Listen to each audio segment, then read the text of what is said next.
Hello, thank you all for joining me again for part two of the Bible and homosexuality. This particular lecture is going to be over the abomination of Leviticus. Now, Leviticus 18:22 states, "You shall not lie with a male as with a woman; it is an abomination." And then it says in Leviticus 20:13, "If a man lies with a woman, or if a man lies with a male as with a woman, both of them have committed an abomination. They shall be put to death, their blood is upon them." Now, it's important to keep in mind the context of the time. Other reasons for being put to death would include cursing one's parents, adultery, incest, and bestiality. The laws of Leviticus at that time condemned those who ate pork, shellfish, hooved animals, those who wore clothing of two different types of materials, farmers who ate fruit that had fallen on the ground, those who planted two different crops on the same plot of ground, divorcees, men who touched their wives within 7 days of their period, adultery, and incest. The same word, abomination, was used to describe male on that was used to describe male on male sex. Was also used to describe those who ate clams or shrimp, women wearing pants, or adultery via divorce. So at that time, they took great care in their social order and their social structure, because any deviation from that would cause repercussions. So the word abomination is basically uh, comes from three different Hebrew words.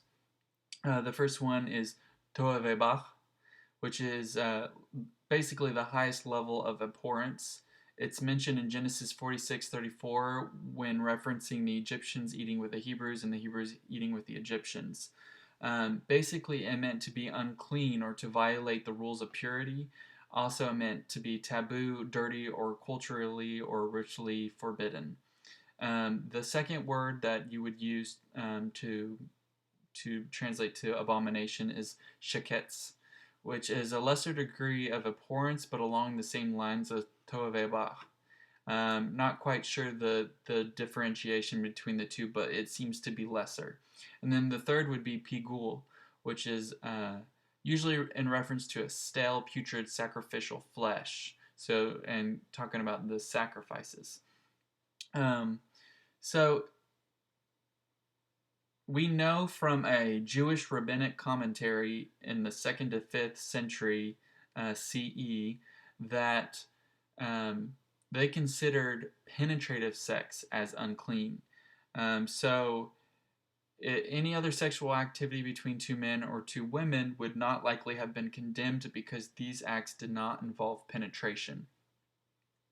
And it's also important to understand that all three of these words do not innately say that they are wrong, but rather unclean or uncustomary to Jewish tradition.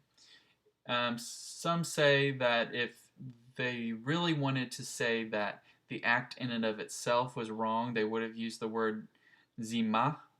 Um, but it's important. I would just like to point out that that word has never been used to be translated into abomination. It's been used to mean wickedness and horridness.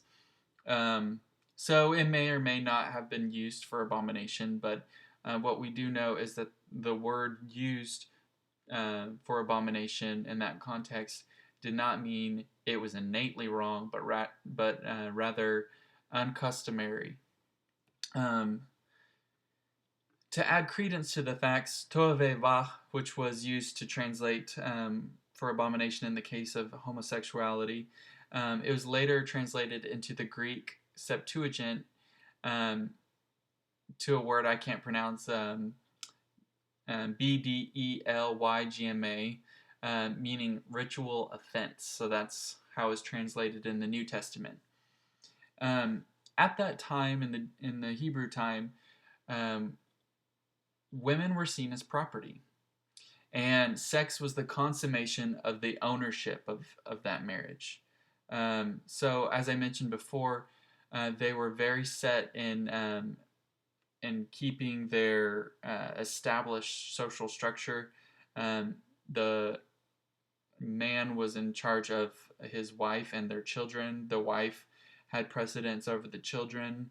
Um, and um, if a wife was seen as a husband's property, if she were to have adultery and to become pregnant, then there would be question as to who the true heir of that child was. Um, and then, in addition, children at that time were kind of people's life insurance policy. So you needed somebody to work on the farm and to take care of you when you were older. You had a lot of children, and you had a lot of children because a lot of them probably died too. Um, that those verses in Leviticus that mention um, the idea of homosexual acts are in a section of Leviticus which Bible scholars call the Holiness Code. Um, Leviticus 18 states, "You shall not do as they do in the land of Egypt, where you lived, and you shall not do as they do in the land of Canaan, to which I am bringing you. You shall not follow their statutes. My ordinances you shall observe, and my statutes you shall keep. Following them, I am the Lord your God." One specific act that Canaanites would do as a religious fertility rite included, or a few things that they would do included incestuous relations, having sex with menstruating women, child sacrifices to the Canaanite god Moloch, and male homogenital acts as a worship to their idol. Um, so I think it's important to point out that this was in the Holiness Code section because Leviticus was speaking out against these acts of male sex for Judaic reasons, but not sexual, ethical, or moral reasons. Um, the Jewish Study Bible states that biblical and ancient Near Eastern culture was not familiar with homosexuality in the sense of defined sexual orientation or lifestyle. It acknowledges only the occasional act of male intercourse, usually as an act of force with humiliation, revenge, or subjection. To sum it all up in context, someone who has a website who's a sociologist named Jeremy Townsley wrote me an email probably 3 years ago, and I saved it. And hopefully he doesn't mind me quoting him verbatim here, and it's rather lengthy, but if you just bear with me here. He says, "To me, the problem is that we are importing modern day categories of love, relationships, marriage, and sexuality 2,000 years into the past as if their values and customs were the same as ours. The problem is that they weren't. Although it doesn't make much sense to us, everybody had to get married. Most marriages were arranged by your parents, often before the child was even born. Girls were typically married as soon as they had their first menstrual cycle, um, and men were allowed to marry only if they could take care of a family, meaning that they were often in their 30s or 40s when they got married. Today, we would call that pedophilia, and we would arrest the 40-year-old who married the 13-year-old.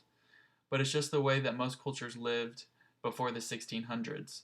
However, having children was necessary for family survival.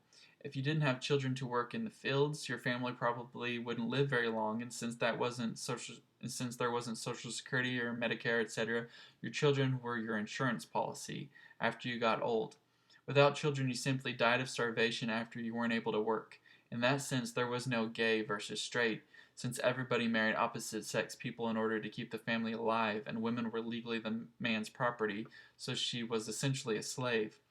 Two same sex people wouldn't really fit that model, since man couldn't have another man as a slave unless he had been captured in battle or he was from a peasant class and had to sell himself into slavery to pay a debt, which wasn't uncommon, and it was assumed that any slave could be used for sex regardless of gender and regardless of whether the owner was married.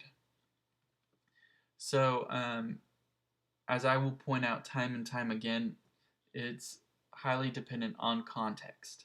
And the context of those scriptures states that these acts were not innately wrong, but rather that they were linked to the idolatrous actions performed in other tribes like the Canaanites, and that these acts were ritually unclean but not morally wrong. So, thank you for listening.